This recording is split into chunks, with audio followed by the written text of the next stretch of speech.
हरे कृष्णा। तो आज का जो हमारा विषय है वो है जगन्नाथ स्नान यात्रा। तो जगन्नाथ स्नान यात्रा जो है वो ज्येष्ठ मास की पूर्णिमा तिथि में आती है और इसे देव स्नान पूर्णिमा भी कहा गया है।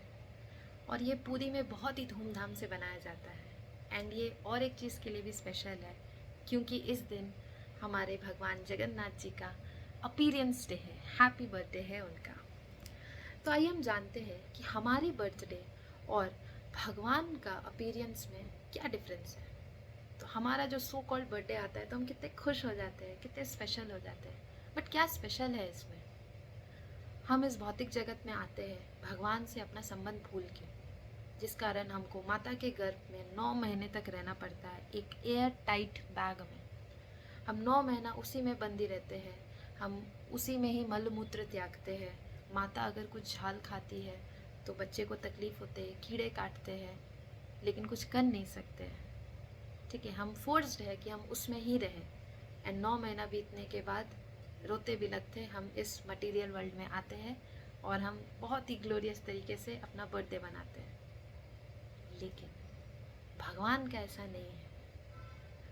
भगवान जो अपीयर होते हैं वो भगवान खुद ही डिसाइड करते हैं। भगवान का आइटिनरी अपने से ही सेट रहता है कि वो कहाँ पर प्रकट होंगे, कब डिसअपियर होंगे, किन के घर पर प्रकट होंगे, क्या लीला करेंगे। भगवान का सब कुछ फिक्स रहता है। भगवान हमारी तरह 9 मंथ स्ट्रगल करके नहीं आते हैं। ठीक है, तो प्रभुपाद यहाँ पर एग्जाम्पल देते हैं सन का, सूर्य का, कि सूर्य कभी मरता नहीं है। हमने कभी नहीं सुना सन डाइज। सूर्य जो है वो उदय होता है, सूर्य क्या होता है? अस्त होता है। सिमिलरली भगवान जो है वो अपीयर होते हैं और डिसअपियर होते हैं, और ये दोनों ही बड़ा ही ग्लोरियस है। तो हमारा जो सो कॉल्ड बर्थडे हम मनाते हैं, हम इस मटेरियल बॉडी का बनाते हैं, BODY। इसका सिलेबल्स है B for birth, O for old age, D for disease and Y for Yamraj. तो हमको ये 4 चीज़ से होके गुजरना पड़ता है। बट भगवान का ऐसा नहीं है। भगवान इंडिपेंडेंट है। भगवान का प्रकट, भगवान का अप्रकट सब भगवान डिसाइड करते हैं। तो आगे हम बढ़ते हैं लीला की ओर। तो फिर हम सब ने कई बार जगन्नाथ स्नान यात्रा की लीला सुनी होगी। तो फिर दिमाग में ये भी आता हो कि बार बार एक ही लीला को श्रवण करना, हर साल एक ही लीला, तो हम ये क्यों करते हैं? हम जितनी बार भगवान की लीला को स्मरण करेंगे या फिर श्रवण करेंगे, उतना ही हमको भगवान से प्रेम बढ़ता जाएगा। क्योंकि हम इस भौतिक जगत में रहते हैं एंड तो हमारा भौतिकवादी बातें बहुत होती है। जिस तरह से मेढक हमेशा टर टर टर टर करता है और सांप उसके ओर आकर्षित हो जाता है। लेकिन हमको ऐसा नहीं करना है। हमको हमेशा भगवान की कथा को श्रवण करना है एंड तब तक श्रवण करना है जब तक वो हमारी जीवा पे ना बैठ जाए, कि कभी भी कोई भी हमसे पूछे तो हम उसको तुरंत बता पाए इस लीला के बारे में। एंड जितनी बार हम भगवान की कथा को श्रवण करेंगे उतना ही हमको आनंद आएगा, उतना ही हमको उनसे प्रेम बढ़ेगा एंड हमारा पूर्ण जन्म नहीं होता है। ठीक है, तो जैसे कि आज का हमारा टॉपिक है स्नान यात्रा, तो आइए हम आगे बढ़ते हैं। तो ये घटना है सतयुग की। सतयुग में एक राजा थे, राजा इंद्रद्युम्न। वो मलय देश के राजा थे और अवंतीपुर उनकी राजधानी थी, जिसको अभी प्रेजेंटली उज्जैन के नाम से प्रसिद्ध है।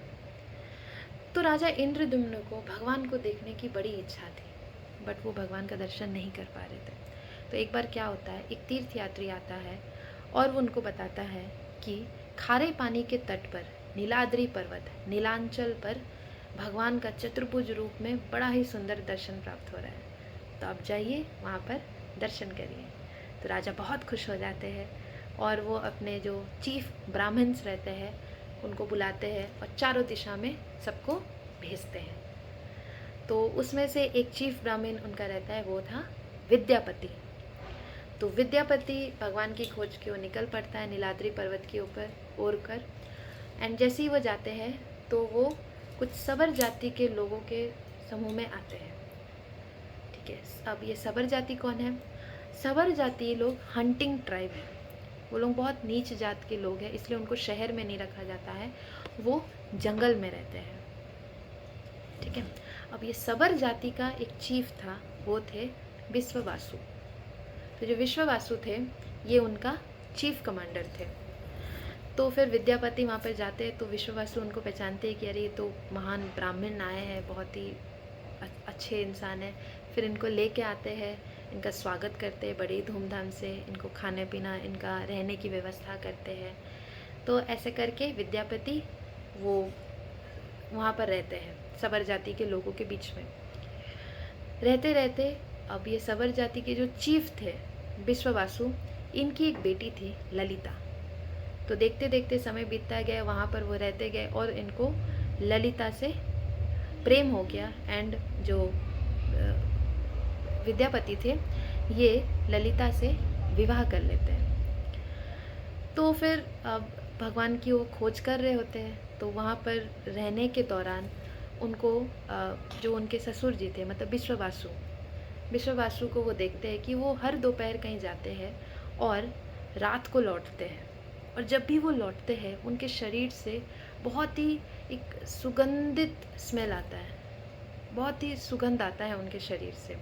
तो एक दिन वो ललिता से पूछते हैं कि तुम्हारे पिताजी कहाँ जाते हैं, और जहाँ भी जाते हैं वहाँ से आने के बाद उनके शरीर से अत्यंत ही सुगंधित एक स्मेल आता है, वो क्या है? तो फिर ललिता बोलती है कि ये हम किसी को बता नहीं सकती, बहुत ही कॉन्फिडेंशियल है, सीक्रेट है, क्योंकि हम लोग नीच जात के लोग हैं तो हमको पूजा करना अलाउड नहीं है। तो हम मेरे जो पिताजी है वो नील माधव की पूजा करते हैं, एंड वहाँ पर किसी का भी दर्शन करना अलाउड नहीं है, वो सिर्फ मेरे पिताजी ही वहाँ पर पुजारी है, वही पूजा करते हैं, मैंने भी आज तक नहीं देखा इस तरह से। तो जब वो बताती है कि नीलाद्री पर्वत पर नील माधव है, तब ये जो विद्यापति थे ये खुश हो जाते हैं। ठीक है। और इनको इच्छा होता है कि वो भी जाके देखेंगे। तो वो ललिता को बोलते हैं कि आप अपने पिताजी को बोलिए कि मुझे भी देखना है, मुझे भी जाना है वहाँ पे, मुझे भी दर्शन करना है नील माधव का। तब ललिता बोलती है कि नहीं, पिताजी नहीं मानेंगे, क्योंकि वहाँ किसी को भी जाना अलाउड नहीं है, पिताजी किसी को भी नहीं लेके जाते हैं वहाँ पे। तो फिर वो बोलती है कि तुम एक बार बात तो करके देखो। तो फिर ललिता अपने पिताजी से बात करती है। तो विश्ववासु जो थे वो रेडी होते हैं विद्यापति को वहाँ दर्शन के लिए लेके जाने के लिए, लेकिन एक शर्त रहता है। तो वो विद्यापति को बोलते हैं कि मैं आपको लेके तो ज़रूर जाऊँगा, विश्ववासु कहते हैं कि मैं आपको लेके तो ज़रूर जाऊँगा, लेकिन आपकी आँखों में मैं पट्टी बांध के लेके जाऊँगा, ब्लाइंड फोल्ड, ताकि आप उस जगह को देख ना पाओ। तो फिर विद्यापति मान लेते हैं, अच्छा ठीक है, ऐसे ही चलेंगे, आँखों में पट्टी लगा के। तो विद्यापति बड़ी चतुराई से क्या करते हैं, अपने बैग में, उनके पास झोला रहता है, उसमें वो कुछ राई के दाना, मस्टर्ड सीड्स रख लेते हैं, हाथों में पकड़ लेते हैं और कुछ बैग में डाल लेते हैं। एंड विश्ववासु आँखों में पट्टी लगा के उनको जिस जिस रास्ते में ले जाते हैं, विद्यापति क्या करते हैं, उस रास्ते पे ये राई के दाने डालते डालते जाते हैं। ठीक है। उनको उम्मीद रहता है कि जब वर्षा काल आएगा तो फिर ये जो राई के दाने हैं ये पेड़ों में आ जाएंगे, तो फिर जिस रास्ते से मैं जा रहा हूँ मैं राजा को फिर उसी रास्ते से लेके जा सकता हूँ। तो इस तरह से फिर वो विश्ववासु लेके जाते हैं विद्यापति को। फिर वहाँ पर पहुँचते हैं, विद्यापति दर्शन करते, दर्शन करके वो बहुत आश्चर्य रह जाते कि इतने सुंदर विग्रह, वो देख के उनका वहीं पर मन बैठ जाता है। तो विश्ववासु भगवान के लिए कुछ फल फूल लाने के लिए जाते हैं सामने पर्वत पे। तो वहाँ पर विद्यापति देखते हैं कि बगल में एक तालाब है जिसको रोहिणी कुंड बोला जाता है, एक तालाब है। वहाँ पे एक पेड़ है, उस पेड़ पे कौवा बैठा था। उस कौवा की अचानक से मृत्यु होती है और उसका बॉडी उस तालाब में आके गिरता है। एंड जैसे ही उस कौवे का बॉडी तालाब में आके गिरता है, वो कौवा चतुर्भुज नारायण के रूप में उड़ के चले जाता है। तो विद्यापति सोचता है ये कोई नॉर्मल तालाब नहीं है। फिर वो भगवान से प्रार्थना करता है कि मुझे भी यहीं पर शरीर त्यागना है, मुझे भी आपके धाम वापस जाना है, मुझे भी यहीं शरीर त्यागना है। तब भगवान उसको कहते हैं कि नहीं, तुम शरीर त्याग नहीं सकते हो, तुमको जाना है, तुमको राजा को ये खबर देना है कि मैं यहाँ पर हूँ, तुमको अपना कर्म करना है। तो फिर विद्यापति सोचते हैं कि हाँ, मुझे राजा को तो बताना है। तो फिर जब विश्वासु आते हैं, फिर आँखों में पट्टी लेके विद्यापति को वापस लेके आ जाते हैं। ठीक है। तो कुछ दिनों के बाद विद्यापति राजा के पास जाते हैं। राजा के पास जाके उनको बताते हैं कि मैंने देखा वहाँ पर भगवान है, आप चलिए मेरे साथ। तो फिर विद्यापति उनको बताते हैं कि मैंने राई के दाना वहाँ पर डाल के आया है, अभी तक वो पेड़ों में हो गया होगा, आप चलिए मेरे साथ। तो फिर राजा अपनी सेना लेके आते हैं यहाँ नीलाद्री पर्वत, नील माधव के दर्शन के लिए। तो जब वो वहाँ पर पहुँचते हैं, वो क्या देखते हैं? वो देखते हैं कि नील माधव वहाँ पर है ही नहीं, वो गायब है वहाँ से। तब राजा इंद्रद्युम्न को लगता है कि ये जो सबर जाति के लोग हैं, विश्वावसु जो है, इन्होंने छुपा लिया है उनको। तो विश्वावसु तब बोलते हैं कि मैंने नहीं छुपाया उनको, आप लोगों ने मेरे साथ धोखेबाजी की है, मैं इसीलिए किसी को यहाँ पर नहीं लेके आता हूँ, आपने चालाकी से यहाँ इस रास्ते का पता कर लिया। एंड देखिए फलस्वरूप क्या हुआ, भगवान यहाँ से अप्रकट हो गए एंड मेरी सेवा छिन गई। मैं यहाँ पर अकेले सेवा करता था, इसीलिए मैं किसी को यहाँ पर दर्शन के लिए नहीं लेके आता था। तो फिर राजा इंद्रद्युम्न बोलते हैं कि नहीं, तुमने छुपा के रखा है, तुम सवर जाति के लोगों ने छुपा के रखा है। फिर उनको कुछ लालच भी देते हैं कि तुम दे दो, भगवान को दे दो मुझे, मैं तुमको खाना पीना कपड़ा सब कुछ दूंगा। बट सबर जाति के लोग टिके रहते हैं कि हमने तो कुछ किया ही नहीं है, भगवान स्वयं ही अप्रकट हो गए, आप लोगों ने छल किया, आपकी वजह से अप्रकट हो गए हैं। फिर एक दिन स्वप्न में भगवान आते हैं इंद्रद्युम्न के। राजा इंद्रद्युम्न के स्वप्न में भगवान आकर कहते हैं कि आप बेकार में ही सबर जाति के लोगों को टॉर्चर कर रहे हैं, उन लोगों ने कुछ भी नहीं किया, उन लोगों ने मुझे नहीं छुपाया, मैं खुद ही अप्रकट हो गया हूँ। अब मैं वापस से प्रकट होऊंगा लकड़ी के रूप में। ठीक है, लकड़ी के रूप में मैं आपको सागर में मिलूँगा, आप मुझे उसको स्वरूप देना, ऐसा। तो फिर राजा इंद्रद्युम्न वहाँ से चले जाते हैं और अपने शयन कक्ष में रहते हैं। वो स्वप्न में देखते हैं कि सागर में लकड़ी का टुकड़ा आ रहा है, उसको उठा रहे। तो उसी तरह से फिर वो उठते हैं एंड जाते हैं सागर में। तो वो देखते हैं कि समुद्र में, सागर में देखते हैं वो कि 3 लॉग, जिसको कहते हैं लॉग, बह बह के आ रहा है। तो फिर राजा इंद्रद्युम्न उसको उठाने का कोशिश करते हैं, बड़ी सेना लेके जाते हैं, बड़े बड़े हाथी को लेके जाते हैं, लेकिन कोई उसको उठा नहीं पाते हैं। फिर आकाशीय वाणी होती है कि जब तक विद्यापति और विश्वावसु जो है उसको नहीं हाथ नहीं लगाएंगे, एक तरफ से विद्यापति एक तरफ से विश्वावसु, तब तक ये बाहर नहीं आएंगे। तो जैसे ही वो दोनों हाथ लगाते हैं, वो जो लॉग रहता है वो बाहर आता है।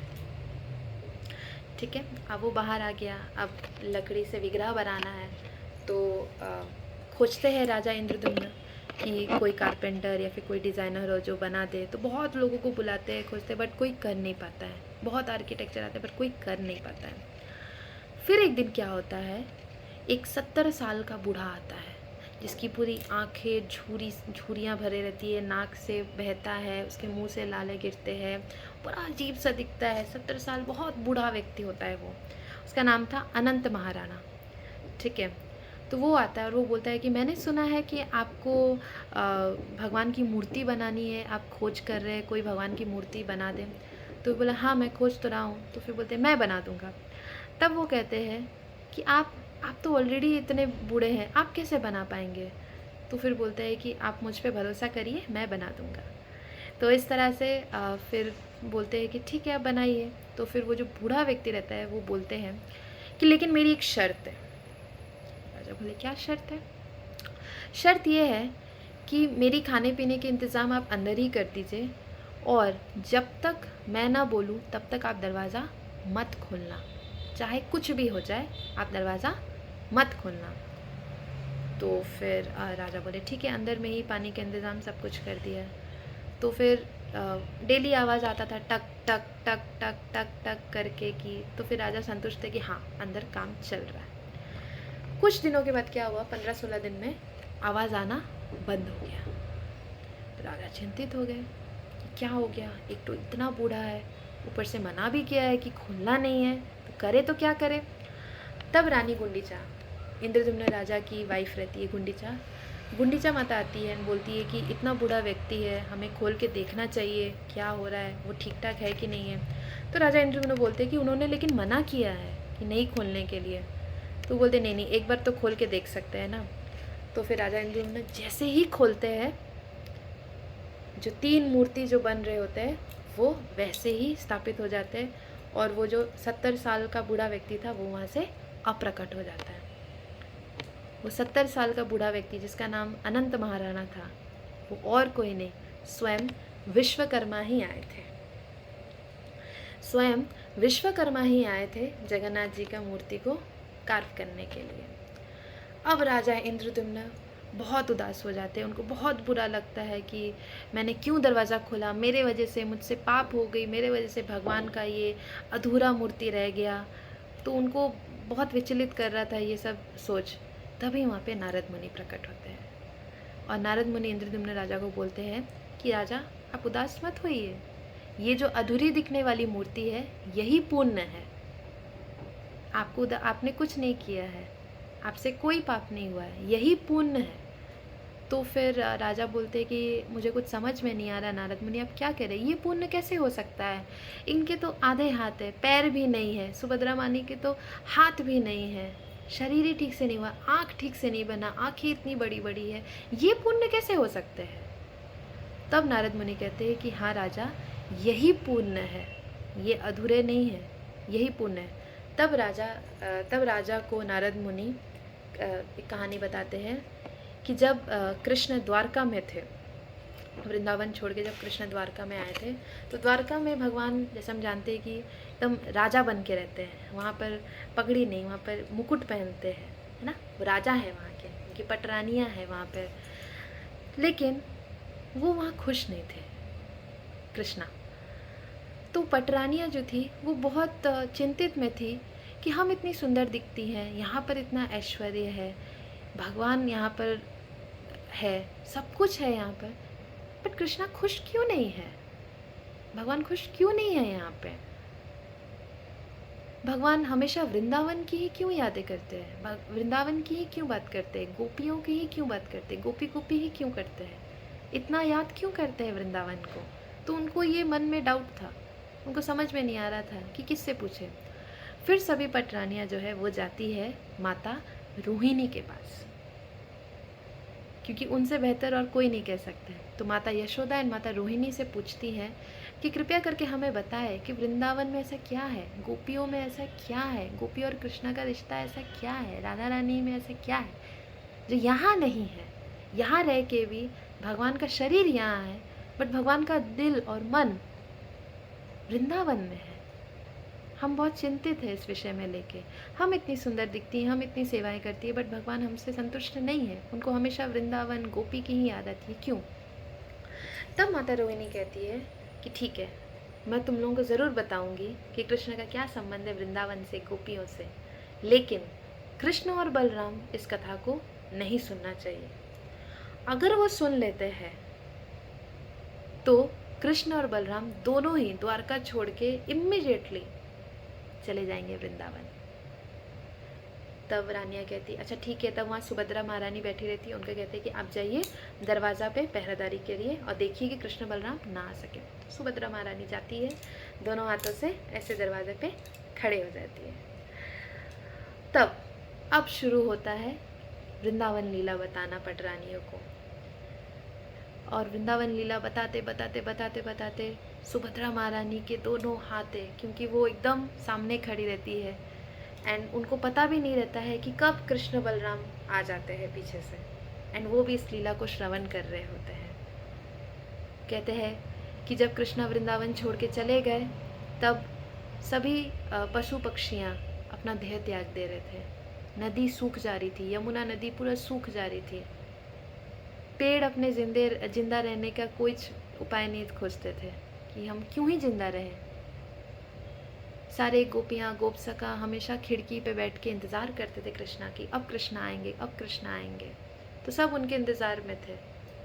अब ये सुभद्रा महारानी सुन रही होती है और उनके पीछे से कृष्ण बलराम भी सुन रहे होते हैं। सुभद्रा महारानी को पता भी नहीं होता है कि कब कृष्ण बलराम आ गए और ये सुन रहे हैं। और ये सुनते सुनते कृष्ण बलराम की आंखें बड़ी बड़ी हो जाती है, उनके हाथ अंदर चले जाते हैं, पैर अंदर चले जाते हैं। और सुभद्रा महारानी क्योंकि काफ़ी समय से वहाँ सुन रही होती है और वो सबसे सामने खड़ी रहती है, तो उनके दोनों हाथ अंदर चले जाते हैं। इसको अष्टविकार लीला कहते हैं। तो भगवान पूरा एकदम वृंदावन की लीलाओं में एकदम खो जाते हैं। गोपियों का इतना प्रेम सुन के उनका पूरा बॉडी सिकुड़ जाता है। और तभी नारद मुनि इस रूप को देख लेते हैं और नारद मुनि खुशी से कहते हैं, मैंने देखा उसको, मैंने इस रूप को आपका देख लिया, मैंने देख लिया। तब जगन्नाथ जो कृष्ण है वो वापस से उस रूप में आते हैं। कृष्ण अपने रूप में आते ही रहते, तो फिर जगन्नाथ बोलते हैं कि नहीं नहीं प्रभु, आपका ये जो रूप है ये आप रखिए, ये आपका सबसे मर्सीफुल रूप है, सबसे करुणामयी रूप है ये। तो फिर तब कृष्ण नारद मुनि को कहते हैं कि तुम ये रूप को किसी को ना बताओ, इसके लिए तुम क्या लोगे? तो फिर नारद मुनि कहते हैं कि मैं क्या लूँगा, मैं कुछ नहीं लूँगा, लेकिन आप इस रूप को प्रकट कीजिए और भक्तों को दर्शन कराइए अपने इस रूप का। तब कृष्ण कहते हैं कि ठीक है, मैं इस रूप में प्रकट होऊंगा। तब ये लीला नारद मुनि इंद्रद्युम्न को कहते हैं। तो फिर नारद मुनि कहते हैं कि मैंने इसी रूप का दर्शन किया था तब, एंड भगवान ने मुझे वचन दिया था कि वो इस रूप में प्रकट होंगे। तो यही वो रूप है जिसमें भगवान को आना था, एंड मुझे वचन दिया था भगवान ने। तो ये अधूरा नहीं है, यही पूर्ण विग्रह है। तो फिर राजा इंद्रद्युम्न खुश होते हैं और फिर राजा इंद्रद्युम्न टेम्पल बनाने के लिए ज़ोरों शोर से लगते हैं, भगवान का अभिषेकम करने के लिए ज़ोर शोर से उत्साह मनाते हैं। तो इंद्रद्युम्न राजा को स्वयं ब्रह्मा जी से भगवान का अभिषेक कराना होता है। तो वो नारद मुनि से कहते हैं कि मैं चाहता हूँ ब्रह्मा जी स्वयं इसका अभिषेक करें। फिर वो जाते हैं, ब्रह्मा जी आते हैं, ब्रह्मा जी स्वयं भगवान जगन्नाथ जी का अभिषेक करते हैं, का स्नान कराते हैं। तो तब से ये प्रथा चले आ रही है स्नान यात्रा की। तो अब जो ये स्नान यात्रा है, अब उसके विषय में हम जानते हैं ये कैसे होती है। आप जगन्नाथपुरी गए होंगे। जगन्नाथपुरी में शीतला कुआं है, शीतला माता का मंदिर है, उसके सामने में कुआं है जिसकी रक्षा शीतला माता का जो वाहन है, सिंह वाहन, वो रक्षा करता है। ये साल भर बंद रहता है, लेकिन स्नान पूर्णिमा के 4 दिन पहले इसको खोला जाता है, इसकी साफ़ सफाई कर जाती है। 2 दिन तक इसकी साफ़ सफाई होती है, फिर इसको बंद कर दिया जाता है एंड इसमें ऑटोमेटिकली पानी भर आता है। और स्नान यात्रा के दिन इसी कुएं से जल लेके भगवान का स्नान कराया जाता है।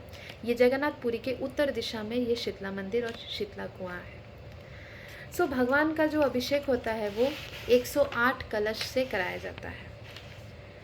108 कलश से भगवान का अभिषेक कराया जाता है। ये स्वर्ण चांदी दोनों प्रकार के कलश रहते हैं। इसमें बहुत सारी आयुर्वेदिक वस्तुएं भी रहती है, इसमें चंदन रहता है, अगुरु भी मिला रहता है इसमें, ठीक है। और विभिन्न प्रकार के वेद मंत्र से इसको पवित्र किया जाता है। और साथ साथ जो जल आता है इसको मंगल वाद्य द्वारा शंख, तुड़ी, मृदंग, करताल, घंटा, इस सब से उसको लेके आया जाता है, क्योंकि वो कोई साधारण कलश नहीं होता है, ठीक है। उसमें स्वयं देवा देवी जो है उसमें प्रवेश करते हैं और भगवान का संग प्राप्त करने के लिए उस कलश में आते हैं। तब जब वो कलश लेके आया जाता है, वो सिर्फ कलश नहीं रह जाता है, वो एक एक देवा देवी बन जाते हैं, ठीक है। तो इस तरह से 108 कलश लेके आया जाता है। और जब 108 कलश लेके आया जाता है तो इसमें से भगवान जगन्नाथ को 35 कलश का जल चढ़ाया जाता है। बलराम जी को 33 कलश जल चढ़ाया जाता है। सुभद्रा माता को 22 कलश जल चढ़ाया जाता है और सुदर्शन को 18 कलश जल चढ़ाया जाता है। तो ये कलश, इतने इतने कलश इनको चढ़ाया जाता है। तो ये जो जगन्नाथ, बलराम, सुभद्रा मैया है, सुदर्शन जी जो है, ये चतुर्धा मूर्ति इसको कहते हैं, चतुर्धा मूर्ति। जैसे हनुमान जी के बिना राम दरबार अधूरा है, उसी तरह से सुदर्शन के बिना जगन्नाथ दरबार अधूरा है। हम कभी कभी देखते हैं कि कोई सिर्फ जगन्नाथ जी को स्थापित करते हैं, सिर्फ उनको लेके आ जाते हैं, ये सही नहीं है। ये चतुर्धा मूर्ति है, ये पूरा सेट है। तो आप जब भी भगवान को ले तो आप चारों को साथ में ले, ठीक है। तो साल भर भगवान का स्नान नहीं होता है। आप बोलेंगे साल भर भगवान का स्नान नहीं होता है। यस, साल भर भगवान का स्नान नहीं होता है। भगवान का स्नान, भगवान के सामने एक मिरर रखा जाता है, उस मिरर पर भगवान का अभिषेक किया जाता है एंड दांतुन क्रिया भी होती है। आप कभी नहीं सुने होंगे कि भगवान का दांतुन होता है, बट हाँ, जगन्नाथपुरी में भगवान जगन्नाथ का दांतुन क्रिया भी होती है। तो बाकी दिन तो भगवान को ऐसे आईने दिखा के भगवान के सामने रख के उसमें जल चढ़ाया जाता है, उसी से भगवान का स्नान हो जाता है। लेकिन स्नान पूर्णिमा के दिन भगवान को उनके रत्न बेदी से बाहर लेके आया जाता है। बाहर लेके आते हैं और स्नान मंडप पर सबके सामने, खुले आम, पूरे दुनिया के सामने, पूरे विश्व के सामने भगवान का स्नान कराया जाता है। तो जगन्नाथ जो है ये बहुत मानवीय लीला करते हैं, ठीक है, क्योंकि वो पुरुषोत्तम है, पुरुषों में उत्तम है। हम पुरुष हैं लेकिन भगवान पुरुषों में उत्तम है, ठीक है, वो सर्वश्रेष्ठ है। कई लोग कहते हैं ना कि भगवान लकड़ी का विग्रह है, क्या लकड़ी की मूर्ति को पूजा कर रहे हो। तो उनको हमको बताना चाहिए कि लकड़ी की मूर्ति में भी जान है, निराकार नहीं है भगवान, ठीक है। वो चतुर्धा मूर्ति के रूप में प्रकट हुए हैं, वो हमसे प्रेम करते हैं, हमसे आदान प्रदान करते हैं, ठीक है। निराकार नहीं है, उनका आकार है। तो सुबह क्या होता है, स्नान यात्रा की सुबह को भगवान को उठाया जाता है, भगवान को फिर सिंहासन से लाया जाता है, फिर भगवान आते हैं, स्नान मंडप की ओर बढ़ते हैं, रास्ते में ही उनको खाना दिया जाता है। भगवान नॉन स्टॉप खाते खाते चलते हैं, कहीं पर भी स्टॉपेज नहीं होता है उनका, वो खाते रहते हैं और चलते रहते हैं एंड उनका पहाड़ी विजय होता है। भगवान डोल डोल के वो टाया लगा के, बड़ी सुंदर सी टाया लगा के भगवान डोल डोल के आते हैं। उसको कंपेयर किया गया है जैसे एक छोटा बच्चा होता है, जब वो पहले पहले चलना सीखता है तो माता पिता अपनी दोनों उंगलियां उसको ऐसे पकड़वाते हैं और छोटा बच्चा पकड़ता है और वो आगे आगे ऐसे आगे पीछे करके चलता है, कैसे नाचते नाचते चलता है।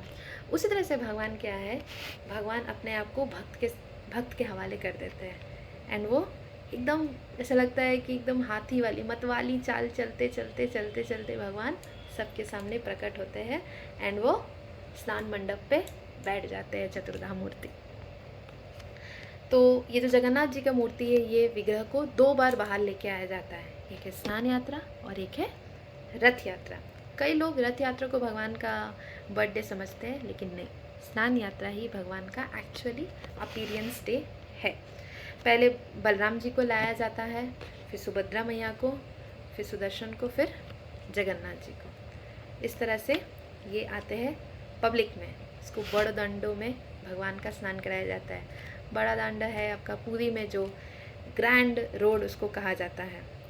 तो देखिए भगवान कितने मर्सीफुल है। जब हम जगन्नाथपुरी में दर्शन करने जाते हैं तो हम देखते हैं कि हमको कितना स्ट्रगल करना पड़ता है ना। हम पांडा लोग मारते रहते हैं, जल्दी निकलो, बड़ी लिमिटेड टाइम में दरवाजे से इधर से जगन्नाथ जी को, इधर से बलराम जी को, ऐसे करके हमको देखना पड़ता है। तो भगवान को भी पता है कि भक्त बहुत स्ट्रगल कर रहे हैं मुझे देखने के लिए। तो भगवान देखिए सबके सामने बाहर आ जाते हैं, मंदिर छोड़ के बाहर आ जाते हैं भक्तों के बीच में, और आपको जितना दर्शन करना है उतना दर्शन कीजिए, अनलिमिटेड आप दर्शन करिए, कोई लिमिट नहीं है ना। एंड भगवान क्या करते हैं, भगवान अपना राजा भेष छोड़कर एक साधारण सा भेष धारण करते हैं। आलता, टाया रहता है उसको आलता बोलते हैं, उसको पहन के पहुँचते हैं। एक सूती का कपड़ा वाइट और रेड कलर से पूरे शरीर पे उनको पहना दिया जाता है। विभिन्न प्रकार के वेद मंत्र उच्चारण करके ये पवित्र स्नान यात्रा शुरू किया जाता है, ठीक है। और उस दिन एक ही बार भोग लगता है और 108 कलश से स्नान होता है। फिर जब स्नान खत्म होता है तब फिर भगवान को भोग लगाया जाता है। एंड स्वयं राजा आते हैं, जो पुरी के राजा रहते हैं वो आते हैं, वो झाड़ू लगाते हैं, सुगंधित पवित्र जल द्वारा उस जगह को पवित्र करते हैं और शुरू होता है स्नान यात्रा। फिर शुरू होता है स्नान। अब जब भगवान को पहले थोड़ा कलश से डालते हैं, उसके बाद जैसे वर्षा होती है, जोरों की वर्षा, उसी तरह से भगवान के ऊपर कलश पे कलश, कलश पे कलश, कलश कलश डाला जाता है। इस तरह से स्नान होता है। तो जब भगवान राजा इंद्रद्युम्न के सामने प्रकट हुए थे, विग्रह जो वहाँ पर स्थापित हो गए थे, तो राजा इंद्रद्युम्न फिर भगवान से पूछते हैं कि आपका अभिषेक हम कैसे करें, पंचगव्य से करें, किससे करें? तो फिर भगवान कहते हैं कि मुझे ये सबसे नहीं करना है, जितने तीर्थों का जल है विश्व में उन सारे जल को लाओ, उसी से मुझे अभिषेक कराओ। तो इसीलिए जगन्नाथपुरी में आप देखेंगे स्पेशली कि पंचगव्य से उनका अभिषेक नहीं होता है। ठीक है, उनका जो शीतला कुआं से जो जल आता है उसी से ही उनको स्नान कराया जाता है। अब स्नान कराते कराते शाम हो जाता है। फिर हम क्या देखते हैं कि भगवान का जो रंग है वो धीरे धीरे फीड होने लगता है, कलर छूटने लगता है। क्यों? क्योंकि ये कोई ऑयल पेंट कलर नहीं है, ये नेचुरल पेंट कलर है। ठीक है, एंड ये जो भगवान का धीरे धीरे भगवान जो फेड होते हैं, भगवान को बुखार आने लगता है। इतना स्नान कराते हैं कि भगवान को बुखार आ जाता है शाम तक, इसलिए वो फेड भी हो जाते हैं। एंड फिर भगवान क्या होते हैं, भगवान बीमार हो जाते हैं। एंड ये जो भगवान बीमार होते हैं 15 दिन के लिए, इसको अनाबसार काल भी बोलते हैं, अनाबसार काल। ठीक है, और इसमें बहुत महत्वपूर्ण लीला हुई है।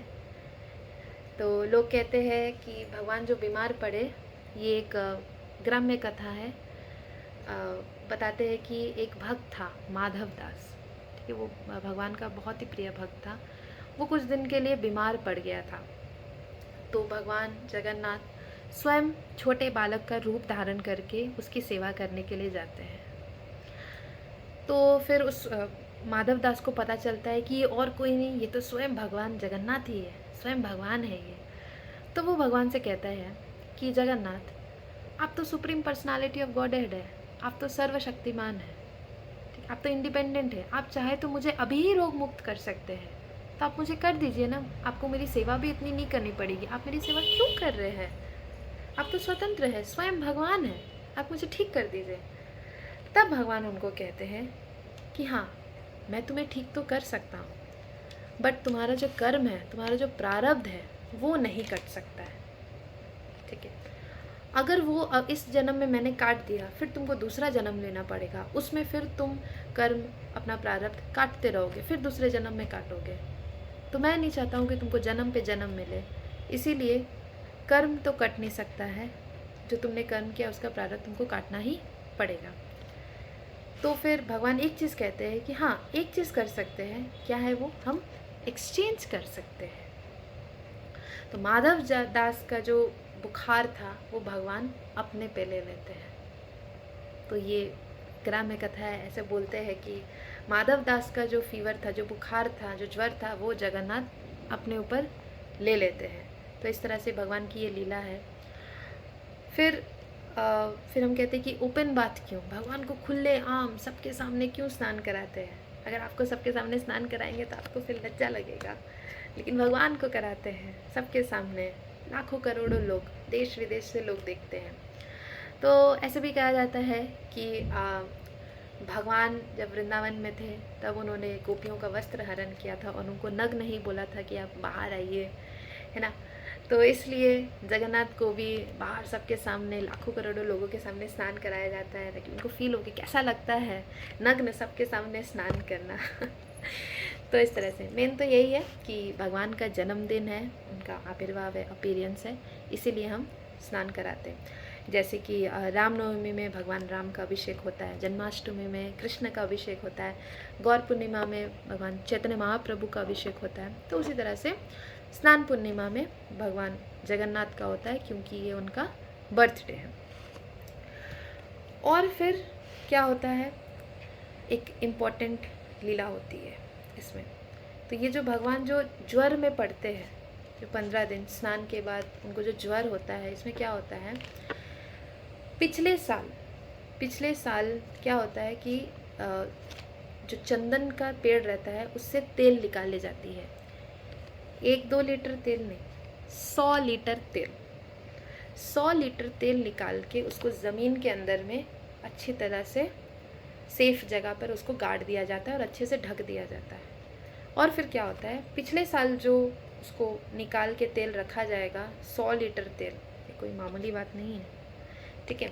100 लीटर तेल को जो निकाला गया है वो फिर इस साल क्या होता है, भगवान जगन्नाथ के ऊपर डाला जाता है, उस तेल से उनका स्नान कराया जाता है। ये अनवसर काल जो चलता है, जो भगवान जो बीमार पड़ते हैं, इस बीच में डाला जाता है उनको, और जैसे जैसे चंदन निकलता है वैसे वैसे उनका बुखार भी निकलते रहता है। तो इस तरह से फिर पांडा लोग, कुछ पांडा ऐसे भी कहते हैं कि जब वो भगवान को उस चंदन के तेल से स्नान कराते हैं तो कुछ 2-4 बूंदें छिड़क जाती हैं उनके ऊपर, एंड उसका जो सुगंध है वो 6-7 दिन तक उनके शरीर में रहता है। ये ऐसा। अब कई लोग बोल सकते हैं कि बीमार पड़ते हैं, भगवान बीमार पड़ते हैं, भगवान तो सर्वशक्तिमान है, वो कैसे बीमार पड़ सकते हैं। तो फिर ऐसे ही एक जन ने डाउट किया था, तो एक महाराज की यात्रा में एक डॉक्टर गए थे, वो फिर बोले कि ठीक है मैं चेक करके आता हूँ कि सच में बुखार है कि नहीं है। तो उनके गले में जैसे डॉक्टर रखते हैं, जैसे नॉर्मल चेकअप करते हैं किसी पेशेंट का, वो गए और जगन्नाथ जी का उसी तरह से चेक करने लगे। तो जब उन्होंने चेक किया तब उनको दिखा कि हाँ, भगवान का शरीर तो ज्वर से तप रहा है, आयरन रॉड की तरह तप रहा है। फिर वो आते हैं, फिर वो महाराज को बोलते हैं कि आप सही बोल रहे हैं महाराज, कि भगवान जगन्नाथ को तो सच में बुखार है, उनका तो शरीर तप रहा है। तब बोलते हैं कि हैव फेथ इन लॉर्ड, भगवान पे भरोसा रखिए, वो निराकार नहीं है, ठीक है। तो इस तरह से ये कुछ लीलाएं थी भगवान की जो ज्वर में होता है।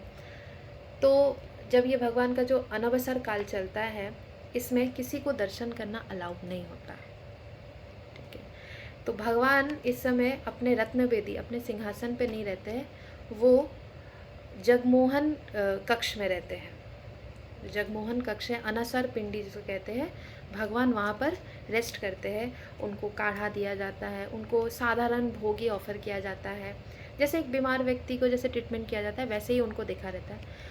लेकिन उस समय भगवान का जो देखभाल करते हैं वो सबर जाति के लोग करते हैं।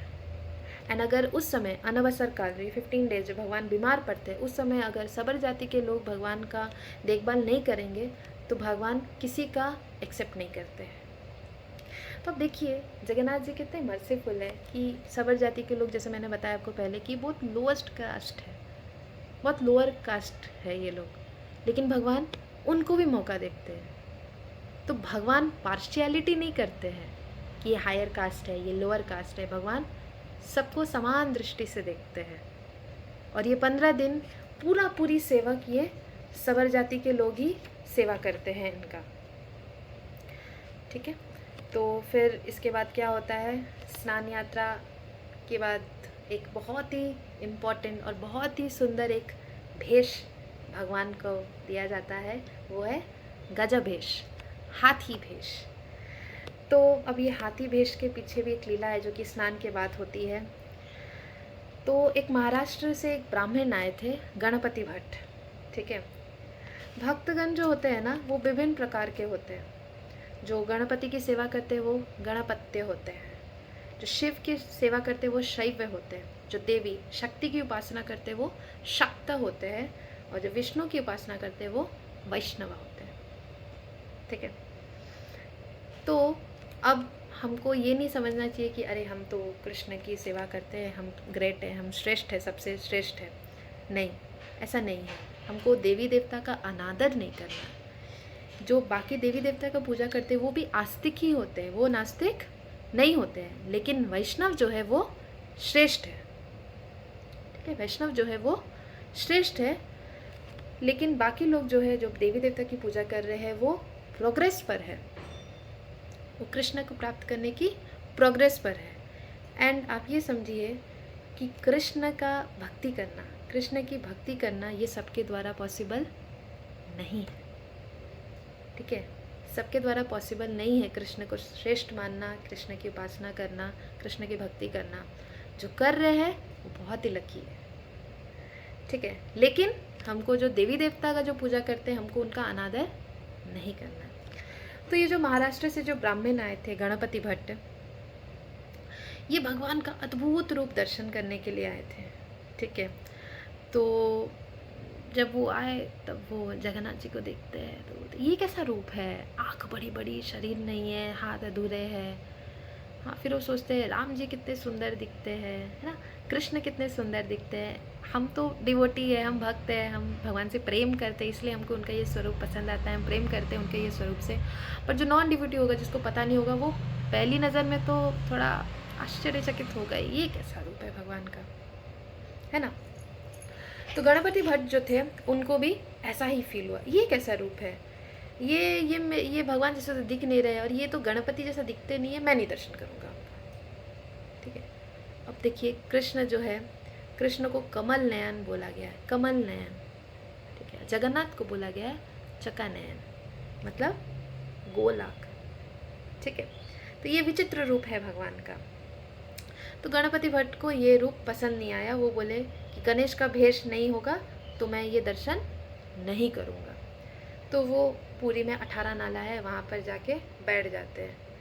ठीक है, तभी उनको स्वप्न आता है कि गणपति भट्ट तुम आओ, हम तुमको गणेश का ही रूप दिखाएंगे। तो फिर गणपति भट्ट वहाँ आए, और जब वो आए तब वो देखते हैं कि जगन्नाथ में ही उनको गणेश जी का रूप दिख रहा है, सूंड दिख रहा है।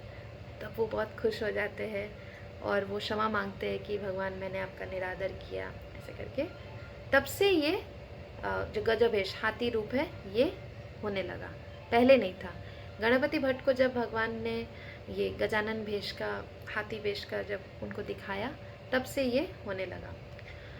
अब यहाँ पर आप ये मत समझिए कि जो गणेश जी है वही जगन्नाथ है, जो जगन्नाथ जी है वही गणेश है, नहीं, ऐसा नहीं है। भगवान जो है, भगवान किसी का भी रूप लग सकते हैं, लेकिन सब भगवान का रूप नहीं ले सकते। ठीक है, तो इस तरह से स्नान के बाद फिर भगवान का ये रूप दर्शन होता है, फिर भोग आरती होता है। और एक श्रेष्ठ बात पूरी की ये है कि पूरी जो धाम है, इसमें डिवोटी और नॉन डिवोटी को, जैसे हमने बोला कि भगवान कभी पार्शियलिटी नहीं करते हैं, इसमें डिवोटी एंड नॉन डिवोटी दोनों ही भगवान का दर्शन कर पाते हैं। ठीक है, भगवान का पट हमेशा खुला रहता है, हमेशा। आप जब भी जाओ भगवान को आपको दर्शन मिल जाएगा, एनी टाइम। तो हम तो भक्त हैं, हम तो भगवान का दर्शन करने जाते हैं तो हम सबसे पहले करते हैं। पर जो नॉन डिवोटीज़ हैं वो मज़े करते हैं, बीच में रहते हैं, बीच ही आइटम्स खाते हैं, फिर आते हैं, लेकिन उनको भी भगवान का दर्शन हो जाता है। तो जो राजा इंद्रदुम्न थे, जब वो भगवान का स्थापित किए, अभिषेक किए, तो उन्होंने भगवान से 3 वर मांगे थे। पहला कि मुझे कोई और संतान ना हो। ठीक है, दूसरा कि आपके हाथ धोने से पहले आपको दूसरा भोग लग जाए। वो कहते भगवान को कि आपका भोग जो लगा है आप खाते रहिए, आपके हाथ धोने से पहले आपका दूसरा भोग का थाली रेडी हो जाना चाहिए और आप हर टाइम दर्शन देंगे। तो ये 3 वर राजा इंद्रदुम्न ने जगन्नाथ जी से मांगा था।